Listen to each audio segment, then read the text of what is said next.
साहित्य अकादमी की वेबलाइन साहित्य श्रृंखला में आज कश्मीरी कविता पाठ के इस कार्यक्रम में हम आप सभी का बहुत बहुत स्वागत करते हैं। आज के इस कार्यक्रम में हमारे बीच में कश्मीरी के 4 महत्वपूर्ण रचनाकार इस कार्यक्रम में शिरकत कर रहे हैं। श्रीमती सुनीता रैना पंडित जी, जनाब शम्स चुकरी जी, मोहतरमा शबा शाहीन जी और जनाब इजहार मुबशिर जी। मैं साहित्य अकादमी की ओर से आप चारों ही आमंत्रित रचनाकारों का बहुत बहुत स्वागत और अभिनंदन करता हूं। मैं आप सभी का बहुत ही संक्षेप में सभी से परिचय करवा देता हूं। श्रीमती सुनीता रैना पंडित कश्मीरी की प्रतिष्ठित लेखिका हैं। आपके 5 गजल संग्रह, 1 हिंदी में कविता संग्रह, 2 अनुवाद की पुस्तकें प्रकाशित हैं। आपने हिंदी, उर्दू और कन्नड़ भाषाओं में भी कुछ रचनाओं का अनुवाद किया है। हम सुनीता रैना पंडित जी का साहित्य अकादमी की ओर से बहुत बहुत स्वागत और अभिनंदन करते हैं। जनाब अब्दुल खालिक शम्स चुकरी जी कश्मीर विश्वविद्यालय से स्नातक और विधि स्नातक की उपाधि प्राप्त हैं। आप जम्मू और कश्मीर सरकार के रेवेन्यू सर्विस में एग्जीक्यूटिव मजिस्ट्रेट एवं तहसीलदार आदि विभिन्न प्रतिष्ठित पदों पर कार्यरत रहे और 2018 में सेवानिवृत्त हुए हैं। आप कश्मीरी साहित्य के महत्वपूर्ण हस्ताक्षर हैं और आपकी रचनाएं देश की कई प्रतिष्ठित साहित्यिक मंचों और कार्यक्रमों में सुनी गई हैं और आप प्रशंसित हुए हैं। मैं जनाब शम्स चुकरी साहब का साहित्य अकादमी की ओर से बहुत बहुत स्वागत और अभिनंदन करता हूं। मोहतरमा शबा शाहीन कश्मीरी की चर्चित रचनाकार हैं। आपकी कुछ प्रमुख प्रकाशित कृतियां हैं: वले कले राबिया, इक्तिदाते अदब। आपको 2015 में केसीसी पुरस्कार तथा बख्शी मेमोरियल कमेटी पुरस्कार जैसे प्रतिष्ठित पुरस्कार से नवाजा गया। मैं शबा शाहीन जी का भी साहित्य अकादमी की ओर से बहुत बहुत स्वागत और अभिनंदन करता हूं। इजहार मुबशिर कश्मीरी और उर्दू के बहुत ही महत्वपूर्ण युवा रचनाकार हैं। आपने कविताएं लिखी हैं, आप कहानियां लिखते हैं, बाल साहित्य में भी आपकी रुचि है और लगातार आप लेखन कर रहे हैं। आपकी एक पुस्तक व्यूर शीर्षक से प्रकाशित है और कश्मीरी में एक कहानी संग्रह और बाल कविता की एक पुस्तक शीघ्र ही प्रकाशित होने वाली है। आपकी रचनाएं देश की प्रतिष्ठित पत्रिकाओं में प्रमुखता से प्रकाशित होती हैं। विभिन्न पत्र पत्रिकाओं में 20 से अधिक शोध पत्र आपके प्रकाशित हुए हैं और 200 से अधिक उर्दू और कश्मीरी की कविताएं आपकी प्रकाशित हो चुकी हैं। आप देश की कई महत्वपूर्ण संस्थाओं से संबद्ध हैं और अपनी सक्रिय रूप से सेवाएं दे रहे हैं। मैं जनाब इजहार मुबशिर का भी साहित्य अकादमी की ओर से बहुत बहुत स्वागत और अभिनंदन करता हूं। मैं अब आप सभी रचनाकारों से निवेदन करता हूं कि क्रमशः वे अपनी रचनाएं प्रस्तुत करें। बहुत ही आदर के साथ, विनम्रता के साथ आपसे मेरा ये निवेदन।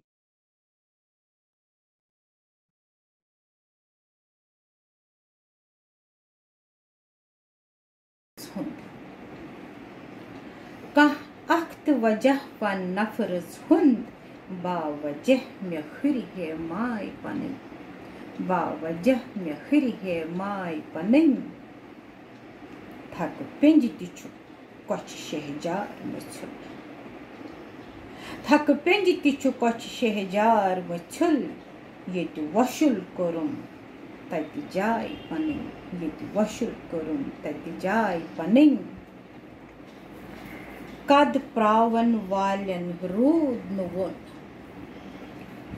कद प्रावन वालन रूद नुवन वन आयम प्रथविज छाय पनिंग तो मक्तुच वख राजुच बदलुन फितरत तस वख राजुच बदलुन फितरत तस आजाद फकीर स्त्राय पनिंग मे दिल ते पनुन दुबराय पनिंग कस मुकम्मल काय पनिंग। ब्या गजल छु नार बुझ क्या क्या कोरुक पोज छा पजान नार बुझ क्या क्या कोरुक पोज छा पजान म्योन आलम दुद मगर सुति गौ दजान म्योन आलम दुद मगर सुति गौ दजान म्यानि मीरा सुख सु प्रवहुत गाश फुत म्यानि मीरा सुख सु प्रवहुत गाश फुत म्यानि पत कह पुत गौ बुरुत म्योनुई खजान म्यानि पत पुत गौ बुरुत म्योनुई खजान म्यानि पद तल गई वसित पछ हंस जमीन म्यानि पद तल गई वसित पछ हंस जमीन म्यानि कद खोत गौ लकुट गेले आसमान म्यानि कद खोत गौ लकुट गेले आसमान शार छु म्यानि इल्जाम शिनाखत मुल्तवी म्यानि इल्जाम शिनाखत मुल्तवी येलु सजा बोलुक तिमन ऐस हिर ग्रजान येलु सजा बोलुक तिमन ऐस हिर ग्रजान तो मक्त छु वस वादन कद बोगित कस वनो वस वादन कद बोदार तो पैक तो मक्त छु पैक यूत मगर जाह वैत नुकुन पैक यूत मगर जाह वैत नुकुन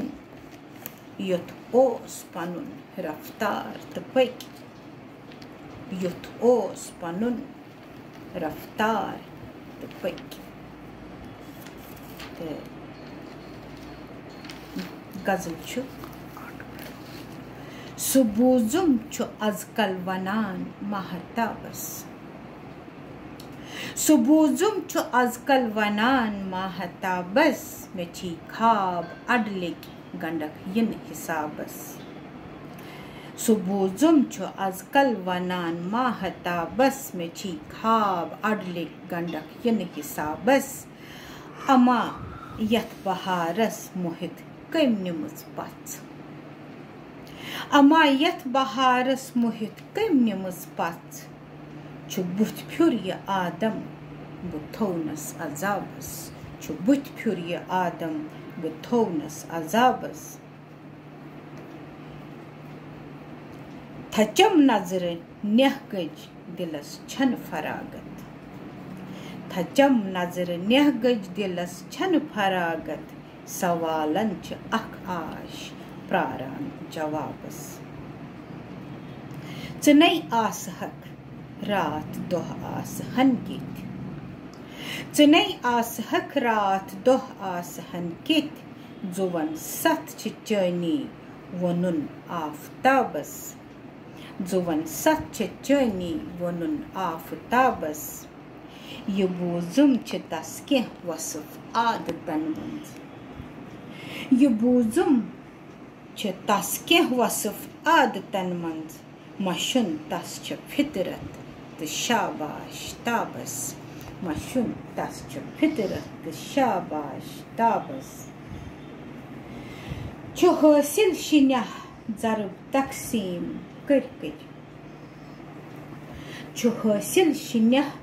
जरब तकसीम कर गुना यिच हवी गछान प्रत सवाबस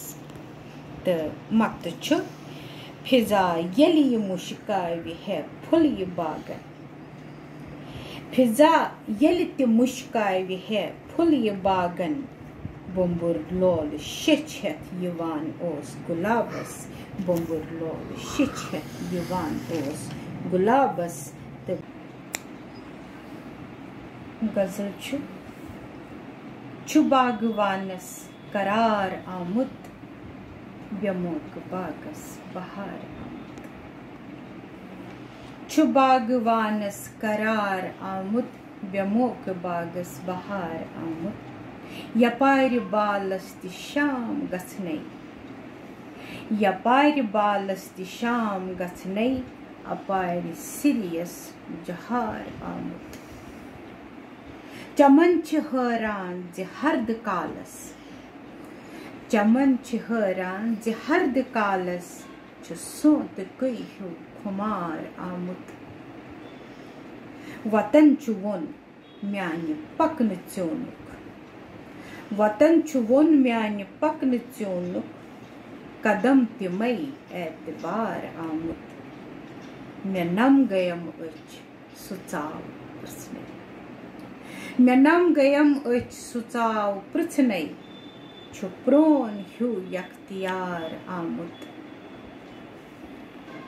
बेनाव दादन अंदर छकन वन बेनाव दादन अंदर छकन वन हकीम कर सबकार आमुत बेनाव दादन अंदर छकन वन हकीम कर सबकार आमुत च आख वसरात गछि वननम च आख वसरात गछि वननम च सित छु गामो शहार आमुत मक्त छु ये वुच मे सारी वनान अकिस अख ये वुच मे सारी वनान अकिस अख छु गर पनुन बाल यार आमुत छु गर पनुन बाल यार आमुत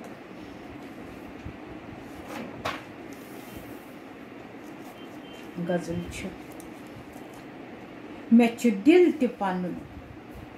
दुबराय पनुन मे छु दिल ते पनुन दुबराय पनुन वुच कस मुकम्मल काय पनुन वुच कस मुकम्मल काय पनुन जिंदगी हिंद खुर अंजराविन कित जिंदगी हिंद खुर अंजराविन कित मे छु वुनि ते पेवान हिंद राय पनुन मे छु वुनि ते पेवान हिंद राय पनुन कह अख्त वजह वन नफरत हुंद छु हासिल शिन्या जरब तकसीम कर छु हासिल शिन्या जरब तकसीम कर गोना यिच हवी गछान प्रत सवाबस त मक्त छु फिजा यली मुश्कावी है फुल ये बागन फिजा यली ते मुश्कावी है फुल ये बागन बुम्बुर लोल शिछत यवान ओस गुलाबस बुम्बुर लोल शिछत यवान ओस गुलाबस तबे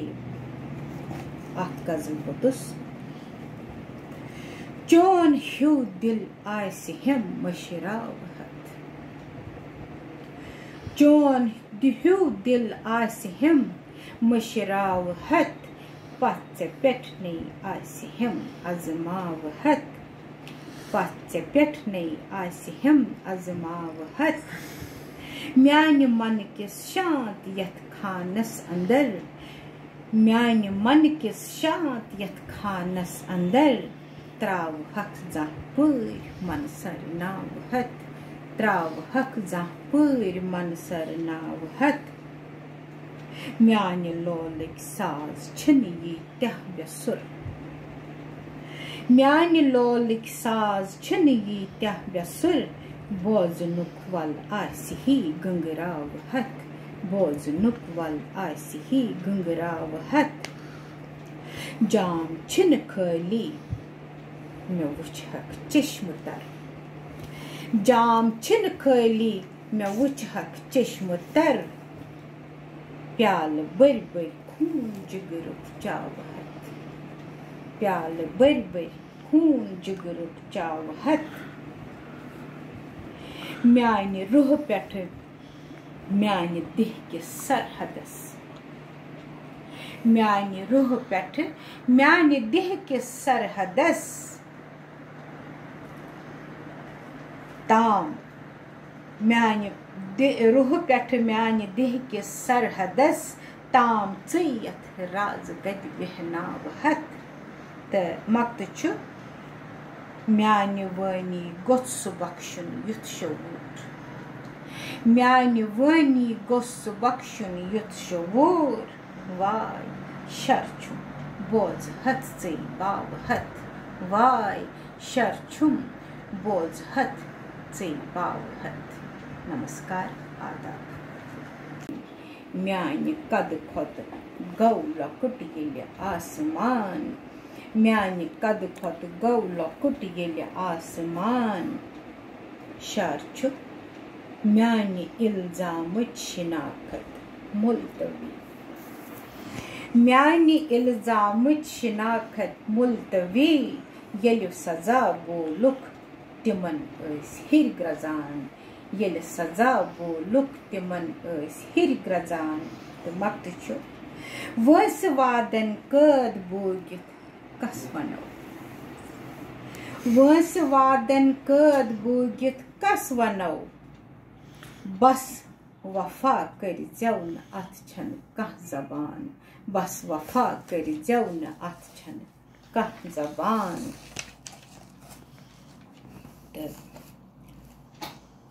ब्या गजल छु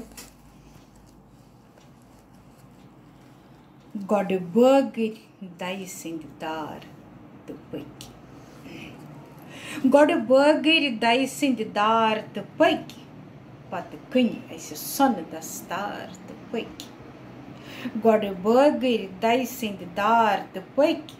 पत कन ऐसे सन दस्तार तो पकी ऐसे ٲس नजर ऐसे डज मगर ऐसे ٲस नजर ऐसे डज मगर बदलो पनुन अनहार तो पकी बदलो पनुन अनहार तो पकी वच हिंद on सितमन हाय मचर वच हिंद on सितमन हाय मचर ऐसे वार न वुच व्यस्तार तो पकी ऐसे वार न वुच व्यस्तार तो पकी रेश प्रकरज फोर ऐसे यूत छेचर रेश प्रकरज फोर ऐसे यूत छेचर अपने बदल किरदार तो पकी ऐसे झूठ सफर को खाबन ऐसे झूठ सफर कोर खाबन हुंद बस गई न जहन बेदार तो पकी तो मक्त छु पकी यूत मगर जह वत न कुन पकी यूत मगर जह वत न कुन युत ओस पनुन रफ्तार तो पकी युत ओस पनुन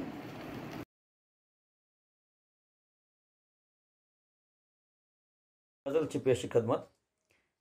दोपनम जे सराबन च लिखित दोद अबल बुन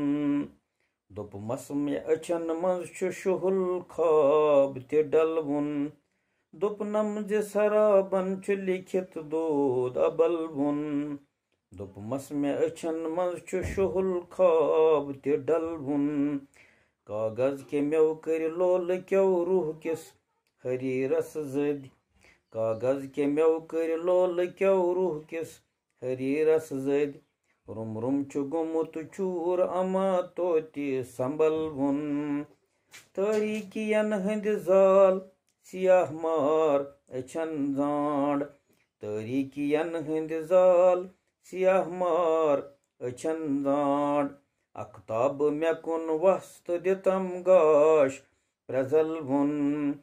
पोशन में करिन देर पदन तल तो दोपुन तुल पोशन में करिन देर पदन तल तो दोपुन तुल रंबि ओस हितल वाव करा बर कंडन खुन रंबि ओस हितल वाव करा बर कंडन खुन दोपनम में को हस्तल चुक्रहुन गाम दजन वोल दोपनम में को हस्तल चुक्रहुन गाम दजन वोल दोपमस में यशन बाल वुछत नाचो व्यगल बुन आसमान शहिल साये मेछम चाने फबा दिल आसमान शहिल साये मेछम चाने फबा दिल इजहार तसव्वुर छु मंदन म्योन हसी जुन होशन में दितुन हस्त वुछा ओस मखस कुन होशन में दितुन हस्त वुछा ओस मखस कुन गिल गजल खान सेकिस्तान ने कथवुन गिल टूर निमत हालवो गिल विच शमा चन गिल टूर निमत हालवो गिल विच शमा चन सतुत दिलस जद करा वोथमुत छु सेठा सुन सततुत छु दिलस जद करां वोथमुत छु सेठा सुन दोपनम जे शराबन छु लिखित दूध अबल वुन।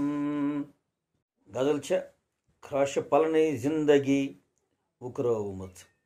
खराश पलने जिंदगी वुकरवमत अस छना रोशन खयाली हवमत तम ते मे पुरुष नाव माछी म्योन पाय तम ते मे पुरुष नाव माछी म्योन पाय बहवथिस पेट जन ते बाय आज रवमत वज यम सन्ज अचवने बरन्यास तल वज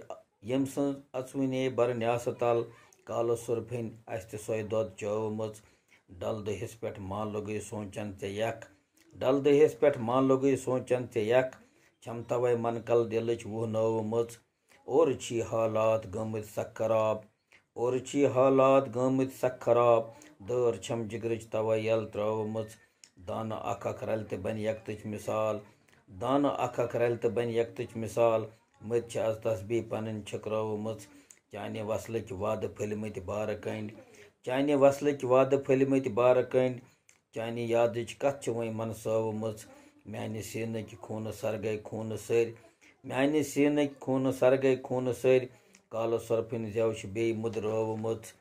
कालो सरफिन जेव छ बे मुदरवमत आमे पन कथ शुनियाहस मज छुक अलोत आमे पन कथ शुनियाहस मज छुक अलोत शम्स कथ वादस चे वनी छवमत शम्स कथ वादस चे वनी छवमत अत उनवान इश म्योन शहर इच म्योन शहर मन मोन शहर राज मंदोरन मरगन हुंद अख प्रोन शहर अहर बलन हिंद दिलकश छूलुक सुन मरगन हिंद मदमत हुस्नुक मुल्ला गनी सिंध हुस्न ख्यालुक लोला बंगस वदी हिंद स्वर्गुक गुल मरगन हिंद रेशम फर्शुक कुंडलवन बदगीरन मंद हरन गुलन बागन हिंद गुलजारुक वसदस हुंद नंद बोन शहर इश म्योन शहर रंग कोतर फिजहस मंज वुडा रंग कोतर फिजहस मंज वुडा सोन चूनी जरित अमि वुडविश शहरुक नक्श बनान कंग पोशन हंद रंग अक्सावा यम कुकलिश वजदस मंज बोला वन विगनन मंज मस परिये गवा पोशनूल च पोशन मंज मला बुलबुल गुलन पेठ नगम गवा लुख द्रामत स्वर्ग की जाम वलित वनि मीठ करां पन्न परदन हंद कोरि छ वनवा मिलचारस मज हब तय रिश्त की बेनन श थोद यह हब खोतूनन हुंद चंद्रम लोन यह म्योन शहर यथ शहरस अंद अंद वंसन हंद कल देवारन शोभा हतरंग सोन कुस दौल वुछा कुस जागे बेहत व्यथ पुरानस जुमलस गो फिर थुर व्यथ पुरानस जुमलस गो फिर थुर वो शेर गड़न अज गेलान वाव तर सलिम अतरन मज बदल्याव ये सरसे शहरस कुर्रत सान हरफस लफ्जस दुल अनमान शाह मंदोरो मन चल गई कल सम परित प्रत कुन ब्रांदस तल शर आमत कमिता नरग रंगित गुर रक्षस गंड कंग दिल आज रज कर आज कामन गो छन पगहच आश आज कामन गो छन पगहच आश जन पूतन पेमज पन्नी गांठ मत नजरन आमुत बे आज खुर यह म्योन शहर ये खून खून शहर ये कोचस जख्मी वच रत गेटस नाग गुजान रत बबर खसान यह खाबन हंद रत कोसर नाग अत कोतर लगिमत बे जालस जेव प्रटिस लफ्जन हंद रंग पज पोठेमत ग्रेद रत चौकी लेवा खून खून गिंदा वच सलिम शहर खून वच सलिम खून शहर यह म्योन शहर नजम मोठ खराशल तो तोतल कन्यल वन पद्यंतल तो पहलू ब पहलू छ बारुज रसन कैत खराशल तो तोतल कन्यल वन पद्यंतल तो पहलू ब पहलू छ बारुज रसन कैत तर लर अजाब छुम मे कुलमार वथरन यह क्युत मौसमा युस नु युसमुत जहई बो यह क्युत मौसमा युस नु युसमुत जहई बो युस नु मंगमुत जहई बो बुजुर्गो तो माजाओ गवा यार बलदान बट सन तीरथ तो सुई मर मुंद सोन इतिहास अर्जत दस्तार वलिक रईस जहानन अजब शहर बशी तो गामिर कहरजन न सकरात जरवन न लुकमा बकारे न महफूज हातम न मौसम बदस दिवान लल ते तोहमत बिलालस न अज बांग दपनस इजाजत रखा पिनसलच खाम बड़शात नीलमत रखा पिनसलच खाम बड़शात नीलमत अछन मज सिंधमत असमा पदन तल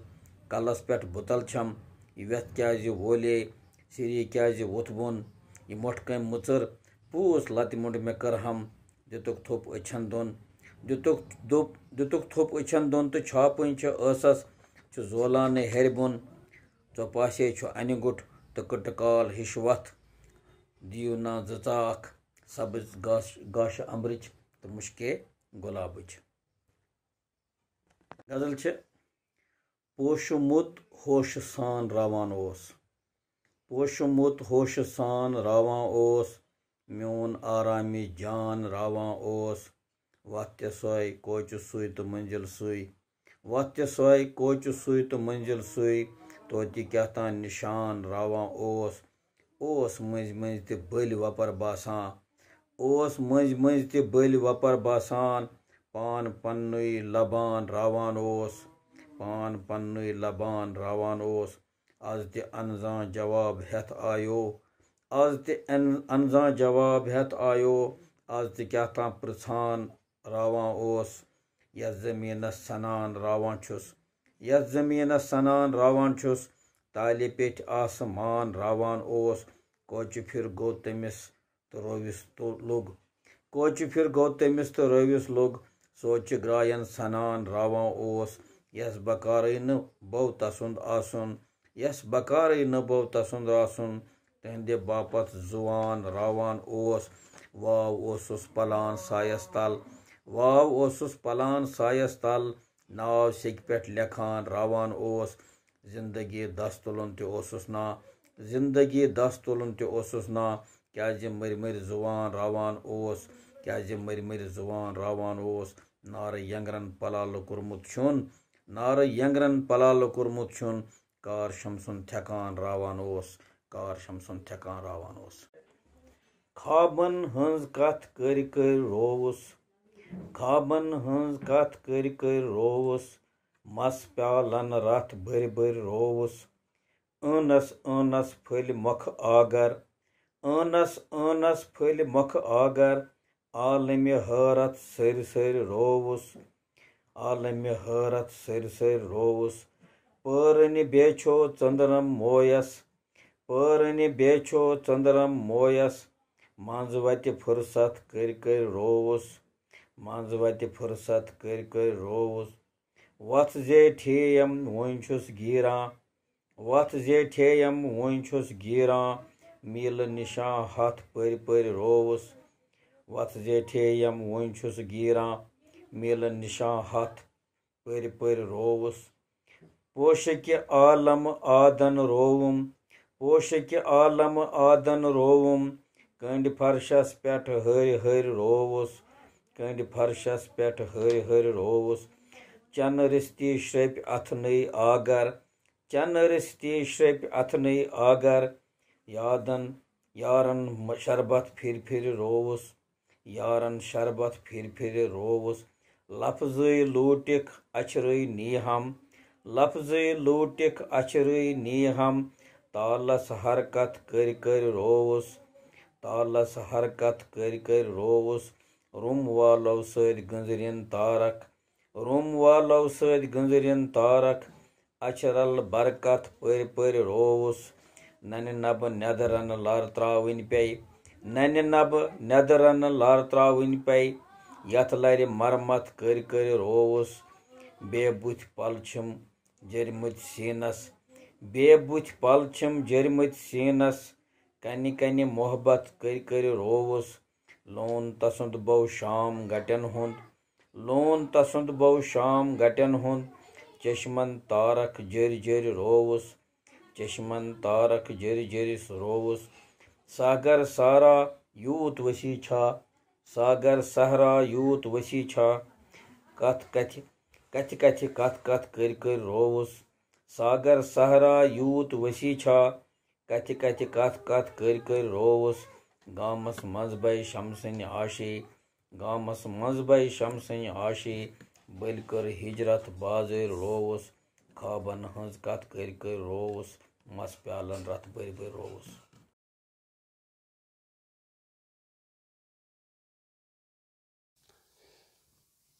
आदाब, अस्सलाम वालेकुम।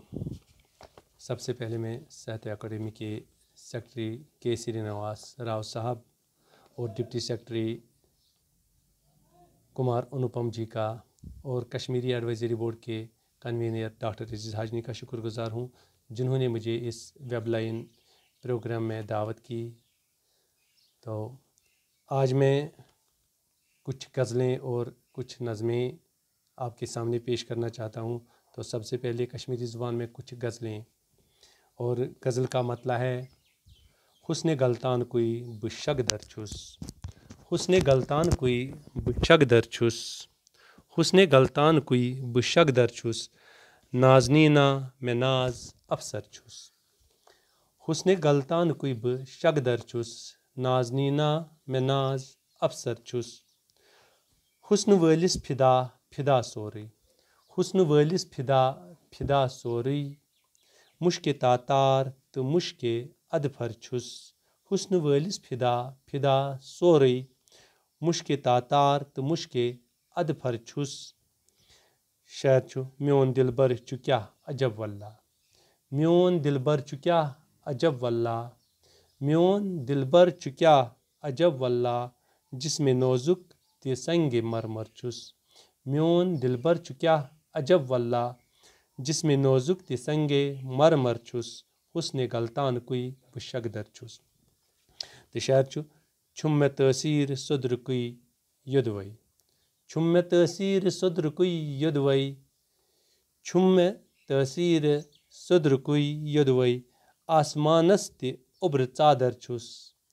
छुम में तसीर सुद्र कोई युदवई, आसमानस ते उब्र चादर छुस, नाज़नीना में नाज अफसर छुस। तो अमि गज़ल हुंद आखिरी शार, दोहले खाबन अंदर बुछुस मशगूल, दोहले खाबन अंदर बुछुस मशगूल, दोहले खाबन अंदर बुछुस मशगूल, ताप चेनान बरच अंदर छुस, दोहले खाबन अंदर बुछुस मशगूल, ताप चेनान बरच अंदर छुस, हुस्न गलतान कोई बुशक दर छुस, नाज़नीना में नाज अफसर छुस।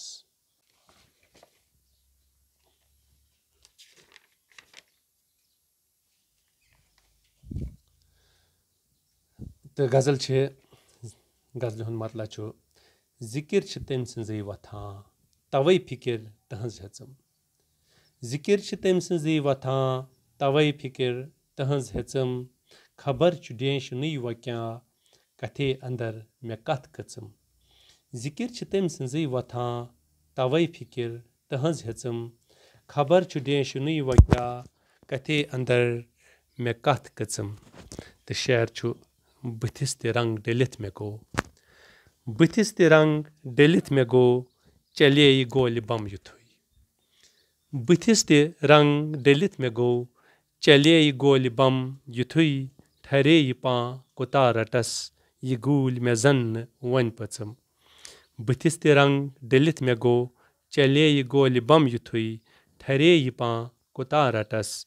ये गूल में जन वन पचम। तो शायर छु हुकुम अगर ज कातिलस, हुकुम अगर ज कातिलस दितुक मे पेठ नजर थवनी, हुकुम अगर ज कातिलस दितुक मे पेठ नजर थवनी, कुनुन जमीर तिमा पेयम कोकथ मे बार कर खचम, हुकुम अगर ज कातिलस दितुक मे पेठ नजर थवनी, कुनुन जमीर तिमा पेयम कोकथ मे बार कर खचम, जिकिर छ तम सन्जै वथां तवै फिकिर तहंज हेचम। तो शायर छु सफर ये रच हुंद खत्म, सफर ये रच हुंद खत्म, खबर गचा पगा सुली, खबर ये सफर ये रच हुंद खत्म, खबर गचा पगा सुली, सफर ये रच हुंद खत्म, खबर गचा पगा सुली, मे तार कंते वथ डजम तो आज यह जू तिमा खचम सफर यह रच हुन खत्म खबर गछा पगह सुली मे तारकन त वथ डजम तो आज यह जू तिमा खचम तो शायद रकस करान मे वुछ दोहै रकस करान मे वुछ दोहै सु शक्ल पे शक्ल खटित रकस करान मे वुछ दोहै सु शक्ल पे शक्ल खटित तो थप तमिस छ दिन कमिस बलाय पेठ कमिस नचम रकस करान मे वुछ दोहै सु शक्ल पे शक्ल खटित तो थप तमिस छ दिन कमिस बलाय पेठ कमिस नचम जिकिर छ तम सन्जी वथान तवै फिक्र तहंज हेचम खबर छ डेश नुय व क्या कथे अंदर मे कथ कचम हुकुम अगर जिकतिलस दितुक मे पेठ नजर थावन कुनन जमीर तिमा पेयम कोकथ में बार घर खचम। और एक गज़ल कश्मीरी ज़बान में ही आफताबस यताब कुत्तामत आफताबस यताब कुत्तामत आफताबस यताब कुत्तामस पोश बागस गुलाब कुत्तामत आफताबस यताब कुत्तामत पोश बागस गुलाब कुत्तामत तो शायद दोद हिजरुक चुक्रूठ चालन प्यो दोद हिजरुक चुक्रूठ चालन प्यो दिल फुगारस अजाब कुत्तामत दोद हिजरुक चुक्रूठ चालन प्यो दिल फुगारस अजाब कुत्तामत आफताबस यताब कुत्तामत तो शायद वुचन साकी ये तशनगी मेनी वुचन साकी ये तशनगी मेनी वुचन साकी ये तशनगी मेनी पोश प्यालस शराब कुत्तामत वुचन साकी ये तशनगी मेनी पोश प्यालस शराब कुत्तामत तो शायर महशरस मंज हिसाब दिन आखिर महशरस मंज हिसाब दिन आखिर महशरस मंज हिसाब दिन आखिर जिंदगी हुंद ये बाब कुत्तामत महशरस मंज हिसाब दिन आखिर जिंदगी हुंद ये बाब कुत्तामत आफताबस यताब कुत्तामत तो गज़ल हुंद मकता शीश ओविल ये दिल फटी इजहार शीश ओविल ये दिल फटी इजहार शीश ओविल ये दिल फटी इजहार वन रचुन छुई सवाब कुत्तामत शीश ओविल ये दिल फटी इजहार वन रचुन छुई सवाब कुत्तामत आफताबस यताब कुत्तामत पोश बागस गुलाब कुत्तामत। और ये गज़ल है और गज़ल का मतलब है तफसील इशारन हंद तमीर करान ओसुस तफसील इशारन हंद तमीर करान ओसुस तापस तिब शह लिख्यू अनहार लेखा ओसुस तफसील इशारन हंद तमीर करान ओसुस तापस तिब शह लिख्यू अनहार लेखान ओसुस तो शायद कह साथ रचित थविम मच निंद्र अंदर मच निंद्र सियाह रचन कह साथ रचित थविम मच निंद्र सियाह रचन कह साथ रचित थविम मच निंद्र सियाह रचन मत खाब वुछान ओसुस तबीर करान ओसुस कह साथ रचित थविम मच निंद्र सियाह रचन मत खाब वुछान ओसुस तबीर गरान ओसुस तफसील इशारन हंद तमीर करान ओसुस तो शायर मुत द्राव खबर बवित मुत द्राव खबर बवित फिसराय वुठन कर मुत द्राव खबर बवित फिसराय वुठन कर मुत द्राव खबर बवित फिसराय वुठन कर थोद पर्द तुलित कथनई बो मान्य सरान ओसुस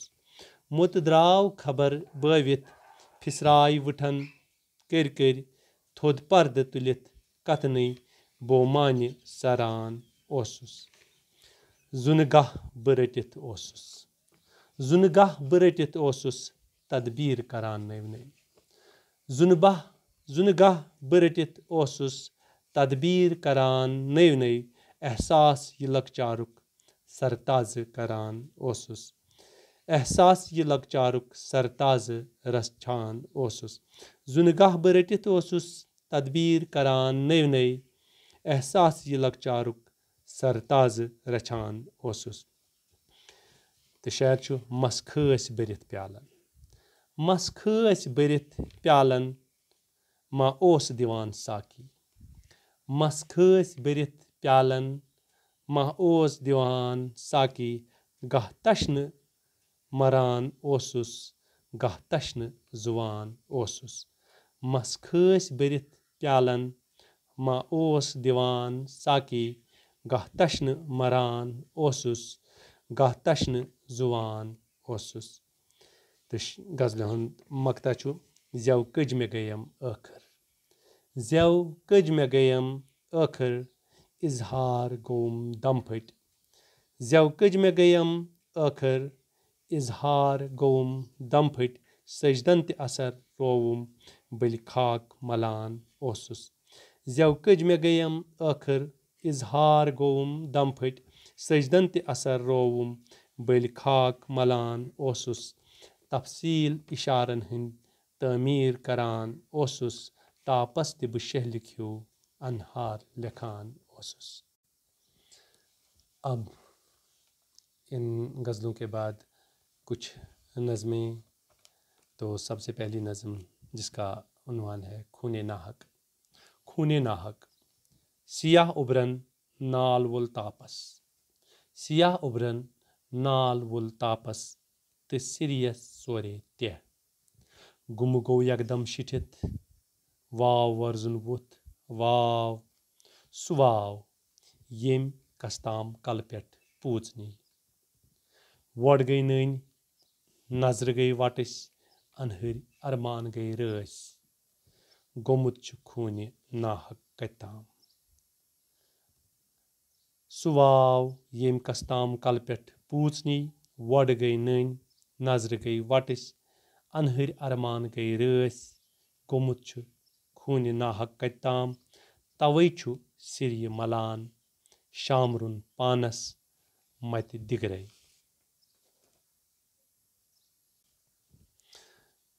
اور ایک نظم ہے جس کا عنوان ہے آسن تک تارک نپوٕنۍ تارک نپوٕنۍ ٹۄگجن منٛز پھِسرارے کٔرۍ کٔرۍ تارک نپوٕنۍ ٹۄگجن منٛز پھِسرارے کٔرۍ کٔرۍ بے بس زوٗنہِ ٹسنہٕ ژٹان تارک نپوٕنۍ ٹۄگجن منٛز پھِسرارے کٔرۍ کٔرۍ بے بس زوٗنہِ ژٹان ٹسنہٕ کھنگالہٕ ترٲوِتھ پانہٕ ہۄ ژھیٚنمٕژ بٕجرن ژٕشمٕژ سوٚتِتھ رنیمٕژ تھپہِ آفتابس نِتھ کینٛہہ گاہ زُنہٕ شبس ژھٹناوان نوٗر تہٕ وۄزمِس پٮ۪ٹھ ٹھہراوان آسُن مگر آفتابس گاہ سوران چھُنہٕ زانٛہہ مگر آفتابس گاہ سوران چھُنہٕ زانٛہہ نہ چھُ سوران تس آسن کال ادٕ ہۄ بٕڈیمٕژ خبر کتٮ۪ن گٹہٕ زٔلۍ شہرس منٛز بیٚیہِ نوِ تھپہِ ہِنٛزِ ژۄیہِ منٛز آور اور دوسری نظم ہے جس کا عنوان ہے گنگا گنگا دِلس منٛز چھُم بٔسِتھ کُن خۄدابس دِلس منٛز چھُم بٔسِتھ کُن خۄدابس عبادت چھُس کران ساسن کرورن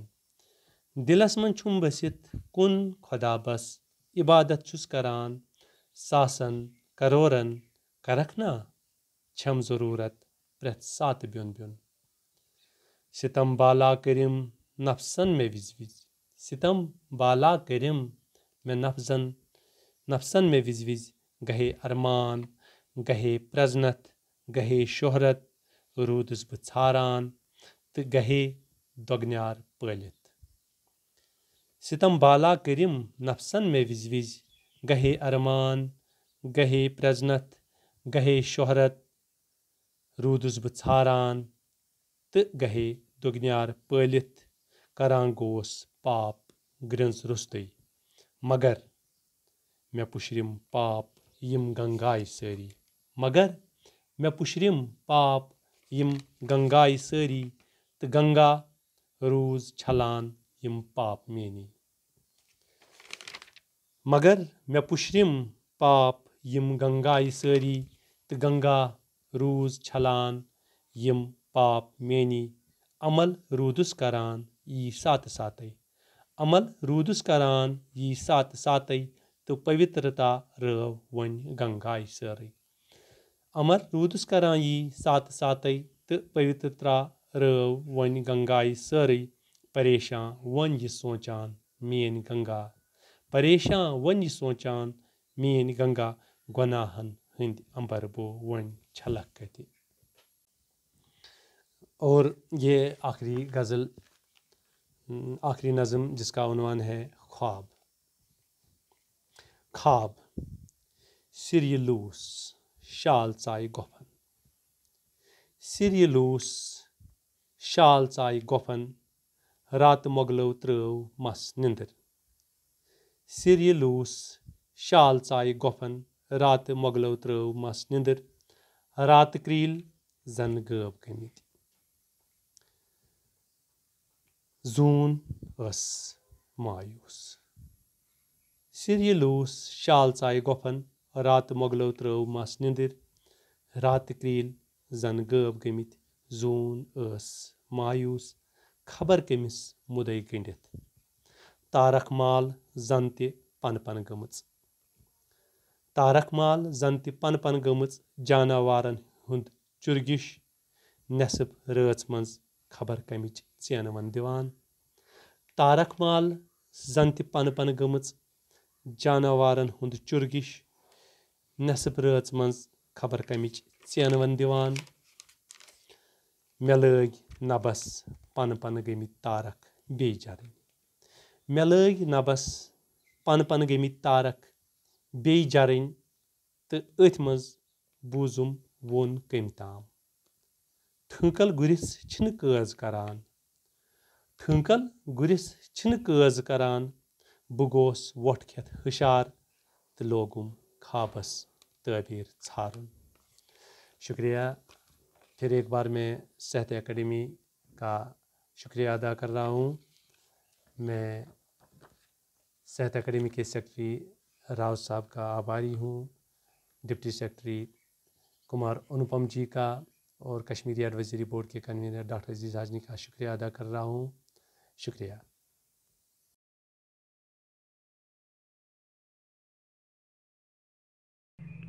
गजल अक्षम वतन गारा में सबदुम शाम यखना वतन गारा में सबदुम शाम यखाना बकदमन आलवै सरदाम यखना वतन गारा में सबदुम शाम यखना बकदमन आलवै सरदाम यखना अकस चोने वनिस तल ओसरोम अकस चोने वनिस तल ओसरोम शहर त्रिस्त म्योने गाम यखना बह क्या तेमि ख्वाब ज़ारिक हाल बावै बह क्या तेमि ख्वाब ज़ारिक हाल बावै बह करनस चैन लोलन राम यखना बह क्या तेमि ख्वाब ज़ारिक हाल बावै बह करनस चैन लोलन राम यखना फिजा मुश्किल सुमा अज ख्वाब परा फिजा मुश्किल सुमा अज ख्वाब परा नछुम का सुख नछुम आराम यखना फिजा मुश्किल सुमा अज ख्वाब परा नछुम का सुख नछुम आराम यखना ख्यालन मंज तसव्वुर चोन शोला ख्यालन मंज तसव्वुर चोन शोला मे चलि है जून अज सरसाम यखना फलित आव शोलवन गुलशन तवशलो फलित आव शोलवन गुलशन तवशलो सबा सपदुम में सहरस शाम यखना फलित आव शोलवन गुलशन तवशलो सबा सपदुम में सहरस शाम यखना बे अ गजल छ रत जूल करान जश्न वनावान वछयो रत जूल करान जश्न मनावान वुछे योम एमि आयु जुवन आश बचावान वुछे योम रत जूल करान जश्न मनावान वुछे योम एमि आयु जुवन आश बचावान वुछे योम कह कंस यवाने न मुलाकात दिवाने कह कंस यवाने न मुलाकात दिवाने तुथ पाई बंद प्रथ कंस पनुन पान वुछे योम कह कंस यवाने न मुलाकात दिवाने तुथ पाई बंद प्रथ कंस पनुन पान वुछे योम कथि तिहंदि जिगर पार गछां होश डलां कथि तिहंदि जिगर पार गछां होश डलां ओस ahreज नजर दम खुद हैरां वुछे योम कथि तिहंदि जिगर पार गछां होश डलां ओस ahreज नजर दम खुद हैरां वुछे योम प्रश्नम में तसुंद हाल इश्तर गबे प्रश्नम में तसुंद हाल इश्तर गबेयम आमन पनन दोपमस में अवेजान वुछे योम प्रश्नम में तसुंद हाल इश्तर गबेयम आमन पनन दोपमस में अवेजान वुछे योम तस हरा अस सबा पोश बहारिक तस हरा अस सबा पोश बहारिक खुशबोई बुरुद वाव परेशान वुछे योम तस हरा अस सबा पोश बहारिक खुशबोई बुरुद वाव परेशान वुछे योम रत जूल करान जश्न मनावान वुछे योम रत जूल करान जश्न मनावान वुछे योम एमि आय जुवन आश बचावान वुछे योम वह ब्याह गजल अमार चोन दिलस मन में छुम जवान सपदान अमार चोन दिलस मन में छुम जवान सपदान सितार म्योन छु रोशन छु आसमान सपदान अमार चोन दिलस मन में छुम जवान सपदान सितार म्योन छु रोशन छु आसमान सपदान बरां बिचोन मोहब्बत हो रहा में चश्मन गाश परां बिचोन मोहब्बत हो रहा में चश्मन गाश लेखान बिचाएं रफाकत जाविदान सपदान परां बिचोन मोहब्बत हो रहा में चश्मन गाश लेखान बिचाएं रफाकत जाविदान सपदान सफर शुक्रूठ मगर तो छम नजर से कुन सफर शुक्रूठ मगर तो छम नजर से कुन ताप कराए अंदर चुक में साहिबा सपदान सफर शुक्रूठ मगर तो छम नजर से कुन सफर शुक्रूठ मगर तो छम नजर से कुन ताप कराए अंदर चुक में साहिबा सपदान ये दिल इजां फिदा से करे पतो लाकन ये दिल इजां फिदा से करे पतो लाकन वुछन वुछान अगर कहत बदगुमा सपदा ये दिल इजां फिदा से करे पतो लाकन वुछन वुछान अगर कहत बदगुमा सपदान मलाल चाइने बुथिस छुम गसा में सोसिन रंग मलाल चाइने बुथिस छुम गसा में सोसिन रंग ख्याल चाइने फलां छस्त बदगुमा सपदान मलाल चाइने बुथिस छुम गसा में सोसिन रंग ख्याल चाइने फलां छस्त बदगुमा सपदान गुलन छु रंग तबस्सुम सबा विसां बुलबुल गुलन छु रंग तबस्सुम सबा विसां बुलबुल ये चोन म्योन मोहब्बत छु वन आया सपदान ये चोन म्योन मोहब्बत छु वन आया सपदान वन छम अख नज़म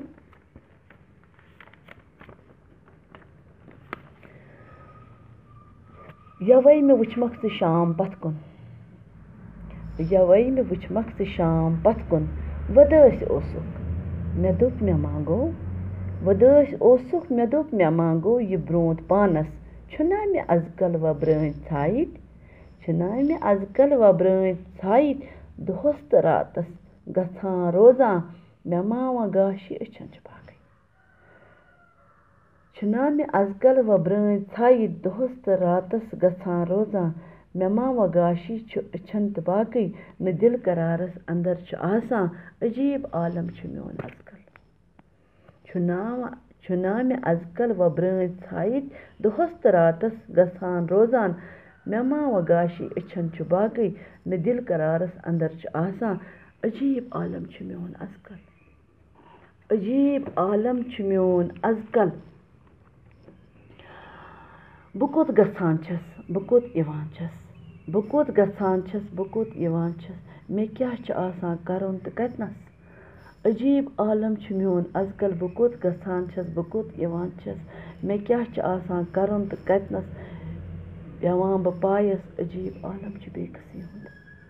पेवां बह पायस अजीब आलम छ बेकसी हुंद न ख्वाब चश्मन न ताब जिगरस न ख्वाब चश्मन न ताब जिगरस वुछां बह क्या छस सरां बह क्या छस करां बह क्या छस ज़ुवां बह कतनस मरां बह हरदम अजीब आलम छ बेबसी हुंद सरां बह कूताह ज़ुवां बह किथ कनी मरां बह हरदम अजीब आलम छ बेबसी हुंद यह वत ति वपरै यह सोरे ओंद पुक तह लुक ति वपरै अजीब आलम छ बेबसी हुंद यह वत ति वपरै यह सोरे ओंद पुक तह लुक ति वपरै कदम कदम प्रथ सदम ति वपरै बह छस ख्यालन अंदर तिरावां कदम कदम प्रथ सदम ति वपरै बह छस ख्यालन अंदर तिरावां तह ख्वाब सारी अछन छ बुथ फिर गमत मे बिल्कुल अजीब आलम छ बेबसी हुंद अजीब आलम छ बेबसी हुंद यह वत ति वपरै यह सोरे ओंद पुक तह लुक ति वपरै कदम कदम प्रथ सदम ति वपरै बह छस ख्यालन अंदर तिरावां तह ख्वाब सारी अछन छ बुथ फिर गमत बिल्कुल अजीब आलम छ बेबसी हुंद मे नाल वलि वलि छ प्रथ पदिस पेठ मे नाल वलि वलि छ प्रथ पदिस पेठ सु युस चे दित्थम न सोर वुन गम न नेर वुन है न सोर वुन गम न नेर वुन है यवै मे वुचमक स शाम पत कुन वदस ओसुक खबर यह कथ पेठ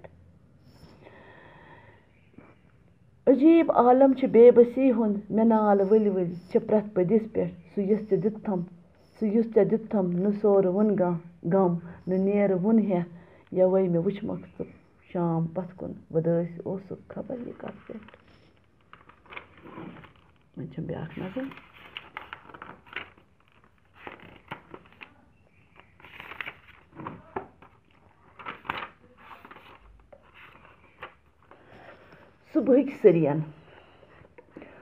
सुबहक सरियन मेनिस बंद कमरस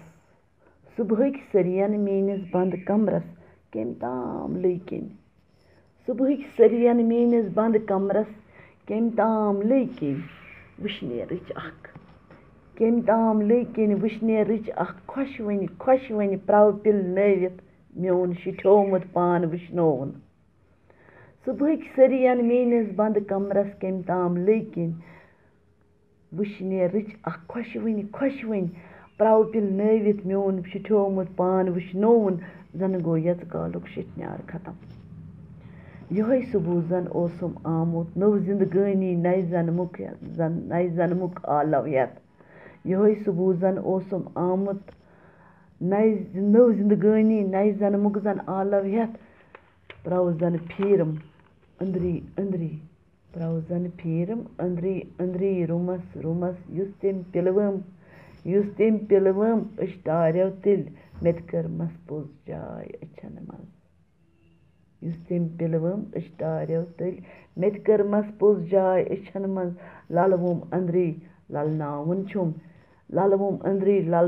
छुम तस गोस कांसा पाय हथ लारुन बावन म्यानि जुनूनच देह तस गोस कांसा पाय हथ लारुन बावन म्यानि जुनूनच देह जन छुम नजरो तिहजो दितमुत पूर वजूदस नार चलावन शुक्रिया। आज हमने कश्मीरी के 4 महत्वपूर्ण रचनाकारों की रचनाएं सुनी। उनकी रचनाओं से ये देखने को हम आसानी से पा सकते हैं कि कश्मीर की जो दशा है और कश्मीर का जो जनजीवन है उसमें आज का शायर किस तरीके से